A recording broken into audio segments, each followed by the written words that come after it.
This is a chapter we are going to discuss of biology, class 8. So this chapter is microorganisms, that is chapter 2. Now, in this chapter, first of all, we need to know what are microorganisms, what are the favorable conditions in which they adapt their livelihood, what are the characteristics or features, how they are beneficial, how they are harmful, what are the different, how they are advantageous, at the same time how they are disadvantageous to us. So first of all, let us discuss what this microorganisms means. Microorganism is the scientific term for germ and is generally used for a life form that is too small, that cannot be seen with our naked eyes.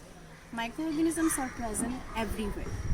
The study of microorganisms is known as microbiology, and the scientist who studies this microorganisms is said to be as microbiologist. Now let us discuss about the characteristic features of microorganisms. So the first one is where they are found. Microorganisms are found everywhere. We can find everywhere these microorganisms. Some microbes need oxygen to live. Some may not require any kind of oxygen. These microorganisms are found in plants, in animals, even in human bodies. Now, when we talk about their sizes, they are so small that they cannot be seen with naked eyes. The smallest of all is the parvoviruses. Now, when we talk about the adaptive features, microbes are able to adapt to the ever-changing environment. They are found everywhere. Like when we talk about, scientists have discovered microbes living in the boiling water of hot springs. Some microbes are present in volcanic cracks. Some microorganisms are present in the water of very poisonous arsenic, sulfur and other nasty chemicals. Some are permanently found in frozen ice of Antarctica. So they can live in extreme weather conditions. They are thrive to unfavorable conditions. They form a hard outer covering that is called cyst. Whenever there is any unfavorable condition, then they cover themselves with the help of this cyst, and whenever there is favorable condition, then they break out this cyst and come to the environment to live an active life. Now, regarding the importance of microorganisms. When we talk about the importance of microorganisms, it can be advantageous, it can be disadvantageous. First of all, let us discuss about the harmful effects of microorganisms. Some microbes are disease causing. Now, microbes such as bacteria can cause diseases like plague, tuberculosis, anthrax. Protozoa cause diseases like malaria, sleeping sickness. Fungi cause ringworm. Other diseases such as influenza, yellow fever and AIDS are caused by viruses, and many other different types of diseases. It can be infectious, it can be communicable, non-communicable, but these are caused by microorganisms. Now let us discuss about the uses of microorganisms. When we talk about the uses of microorganisms, we know that microorganisms can be used at homes. It can be also used in laboratories. Microorganisms are used in brewing, baking and other food making processes. Yeast are essential for making bread and for the process of alcohol fermentation. Bacteria for large scale are used in making antibiotics like penicillin. Generally modified bacteria are used to make hormone insulin and in the production of genetically modified foods. The second use of microorganisms is in the process of digestion. We know microbes break down food molecules that our body's enzyme and acids cannot dissolve, helping us extract all the nutrients out of our body.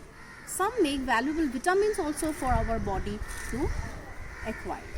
The third use of microorganisms is maintenance of atmospheric balance. Now, how microorganisms are useful in maintaining atmospheric balances? Bacteria are responsible for about half the photosynthesis on Earth. Most photosynthesis bacteria can be found freely floating in the ocean that covers 70% of the Earth's surface.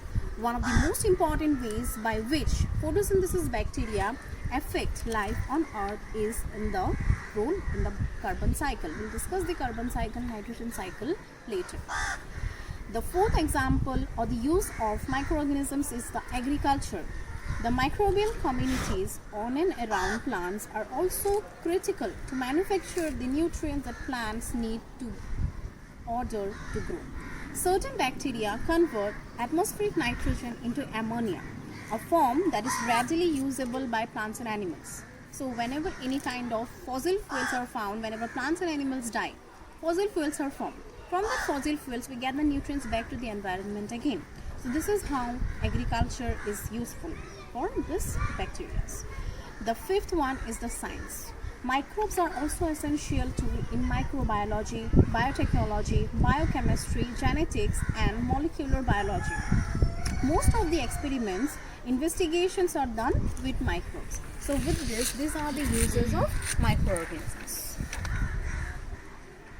Now let us start with the classification of microorganisms. So there are 5 major categories. So the first one is bacteria, second is fungi, third protozoa, fourth algae, and fifth viruses. So we will discuss each of them. What are the beneficial things, what are the disadvantages or harmful effects of this type of microorganisms. So first let us discuss with bacteria. Bacteria are structurally the simplest and the most diverse and widespread organism on earth. They consist of bacillus, that is the simple rod-like or spherical cells, that is coccus, about 1 micron in size without a defined nucleus. Now when we talk about the beneficial bacteria, that means the bacteria which benefits us. So the first beneficial thing or the useful of bacteria is that nitrogen fixation. So nitrogen is an important component of the living organisms. We are able to use free atmospheric nitrogen directly. Bacteria play a very vital role in the conversion of this atmospheric nitrogen, like nitrates. A few bacteria have the ability to fix free nitrogen from the air. From the air itself, they take the free nitrogen and help in plant growth. Some plants such as legumes, rhizobium, in their root nodules, this can take in free nitrogen from the air and convert it into soluble nitrates that are used by the plants to make proteins.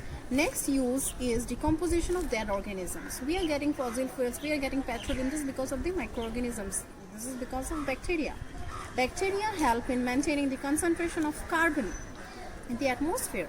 Some bacteria decompose dead leaves. It can be plants, it can be leaves, it can be animals, and return to the carbon as in the form of carbon to the environment. So the decomposition of these dead organisms, plants and animal waste in soil results in a dark layer of organic matter that is called humus, and we are getting this because of bacteria. Next is our production of medicines. We are getting antibiotics because of bacteria again. Bacteria are used to make special medicines called bacteria antibiotics, which are used to kill or stop the growth of other microbes. A few examples are streptomycin and glamicidin. To protect animals from microbial infection, certain antibiotics are added to the feed of livestock. That means whenever they are feeded, some kind of antibiotics are used so that they do not get disease. Some drugs of bacterial origin are also used to check the growth of plant pathogens. Next use is fermentation. There is lactobacillus, it is a bacterium, is used to make curd from milk. Bacteria also act on fruit juice to produce wine and vinegar. Certain bacteria easily break down the starch present in potato and corn to form organic acids such as lactic acids. Role of bacteria in curd formation. What is the role of bacteria in curd formation? We need to know this. Curd contains mixture of microorganisms such as lactobacillus, we have already discussed it, and some others like yeast. Among these, only lactobacillus helps in the formation of curd. When lactobacillus bacteria in the form of a small quantity of curd are mixed well to warm milk, they produce and grow. And once they grow, definitely we get an acid, and that acid is nothing but called the lactic acid. Now, what are the harmful effects of bacteria? How bacteria harms us? So, many bacteria act as pathogens. Now, pathogens means the unwanted materials which we do not want and which may harm us are said to be as pathogens, and which may cause diseases in human beings, plants and animals. In human beings, bacteria cause harmful diseases such as tuberculosis, cholera, typhoid, whooping cough, and anthrax. A few bacteria may also cause diseases in plants. The types of the diseases are citrus, canker, late blind of potato, etc. Next, let us discuss about the second microorganism, that is our fungi. So when we talk about fungi, they are plant living organisms that contain a cell that do not contain any chlorophyll and thus cannot perform photosynthesis. So we know without chlorophyll, none of the plant can just produce any kind of process called photosynthesis. So photosynthesis is not possible in case of fungi. They are blue-green patches on the surface of rotting fruit or the whitish-gray crane-like outgrowths on stale bread, old pickles or jams. So these are nothing but the fungi. So there are basically different types of fungi, like yeast is the one of the group of fungi. So yeast are basically unicellular organisms. That means they have only one cell, and due to its size, they can be only observed through microscope. They can be spherical, they can be cylindrical in shape. Yeast can be stored in dry form for up to 4 years. Next is our molds. So molds are basically multicellular organisms and have a filament or thread-like appearance. Some molds, such as mushrooms, are very large and many centimeters long. Many mushrooms are commonly found on decaying woods or in most soil during the rainy season. Now, what are the benefits of fungi? The first benefit is the recycling process. How they are recycling it. Fungi together with bacteria, when bacteria and fungi mixes with together, they are responsible for the most of the recycling of dead materials in a form which can be used again. The second one is the food. In food, how do we use this fungi? Fungi are very important on foods for humans. Many mushrooms are edible and different species are cultivated worldwide for sale. While this is a very small proportion of the actual food that we eat, fungi are also widely used in the production of many foods and drinks. These can be cheese, bread, beer, wine, some cakes, and some soybean products also. Next, let us discuss about the medicines. Some kind of fungi are used in medicines. For example, this penicillin. Penicillin is derived from a common fungus called Penicillium. Many other fungi also produce antibiotic substances which can be used for the curement of humans and animals production. Next one is the harmful effects of fungi. When we talk about the harmful effects of fungi, we know first of all, crops and animal diseases can be caused due to fungi. Most of the common crop diseases are susceptible to fungal attack on one kind or another. Spore production and dispersal is efficient in fungi. Atlas foot and candida infections are also examples of human fungal infections. There can be very other kind of infections also. They causes diseases. Next one is the food spoilage. Whenever they are responsible for large losses of stored food. Many moisture is the stored grains can cause the growth of molds, leading to the spoilage of food. Next, let us discuss about the protozoa. When we talk about protozoa, they are basically unicellular microscopic organisms. They cannot be seen by naked eyes. We require a microscope to look after them. Protozoa are notable for their ability to move independently, a characteristic found in the majority of these species.